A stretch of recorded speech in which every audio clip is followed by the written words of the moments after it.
Narmada collector કચેરી ખાતે જે એટીવીટીની બેઠક હતી એમાં શું મુદ્દાઓ પર ચર્ચા થઈ છે? સૌપ્રથમ તો આ મિટિંગમાં આવીને હું કલેક્ટર સાહેબને મળ્યો અને એમને કીધું કે જ્યાં પણ મિટિંગ થાય ત્યાં સીસીટીવી કેમેરા ચાલુ હોવા જોઈએ, ક્યાં અને એક વ્યક્તિ લાઈવ રેકોર્ડિંગ કરનારો હોવો જોઈએ. બીજું કે અંદર કોઈ પણ કાચની વસ્તુ હોવી જોઈએ નહીં, કેમ કે આજે 13 કરોડ જેટલા એફઆરએનું આયોજન હતું, 60 કરોડ ગુજરાત પેટર્નના યોજનાનું આયોજન હતું, જેને લઈને અમે બેઠા હતા.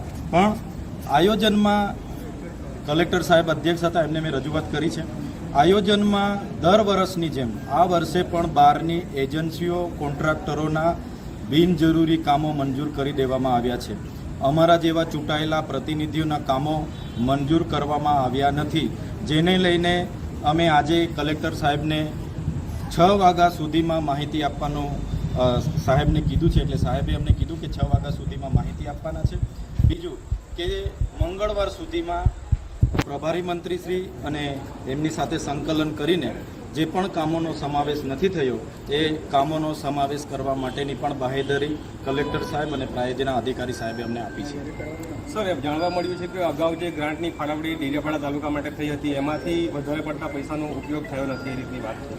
હા, અમલીકરણ અધિકારીઓ જેઓ છે, જેઓ કામ પર ધ્યાન ન આપતા હોવાથી 2023-24, 24-25ની ગ્રાન્ટનું પણ આજે વપરાયેલી પડેલી છે.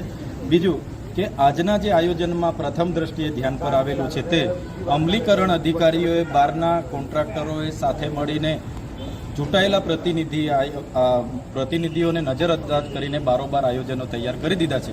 ગુજરાત પેટર્નનું આયોજન એ આદિવાસીઓના સર્વાંગી વિકાસ માટે ગુજરાત સરકાર આપતી હોય અને બિન આદિવાસી એનજીઓ કોન્ટ્રાક્ટરો આવું બારોબાર આયોજન કરી દેતા હોય એ અમે ક્યારે ચલાવવાના નથી. સર, અગાઉ આપે કોઈ કામોની માંગણી કરી હોય આપણા મત વિસ્તારમાં અને તેનો સમાવેશ ના થયો હોય એવા કોઈ કામો ખરા?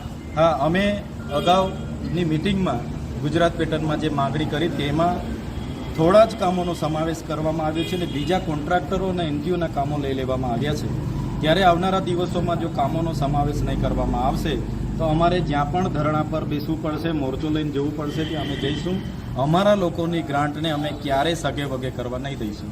સર, આપે જે માંગણી કરી કે સીસીટીવી રેકોર્ડિંગ પણ જોઈએ અને જે કાચની વસ્તુઓ ન હોવી જોઈએ એ પ્રકારની જે તમે વાત મિટિંગ અગાઉ કરી હતી ત્યારે એના વિશે શું આશ્વાસન મળ્યું છે, શું કાર્યવાહી? અગાઉ અમે આ જ પ્રકારની એક આયોજનની મિટિંગમાં લેટર મળીએથી બેઠા હતા અને ગયા હતા અને એ આયોજન દરમિયાન જે ઘટના ઘટી હતી અને અમે 80 દિવસ જેલવાસો ભોગવ્યો છે ત્યારે આવી જ રીતના મિટિંગો હોય, દરેક સભ્ય દરેક પદાધિકારી પોતપોતાના કામોનો સમાવેશ બાબતે બોલાચાલી કે ઉગ્રતા વધતી હોય છે ત્યારે જ્યાં પણ આ પ્રકારની મિટિંગ હોય ત્યાં સીસીટીવી કેમેરા ચાલુ હાલતમાં વિડીયો રેકોર્ડિંગ કરનાર માહિતી નિયામકના એક અધિકારી અને તમામ મીડિયાવાળાઓ ત્યાં હાજર રહે એ પ્રકારની મેં કલેક્ટર સાહેબને માંગ કરી હતી અને એમણે ત્યાં સીસીટીવી અને એક વિડીયો રેકોર્ડિંગ માટેના વ્યક્તિને ત્યાં મૂક્યા હતા.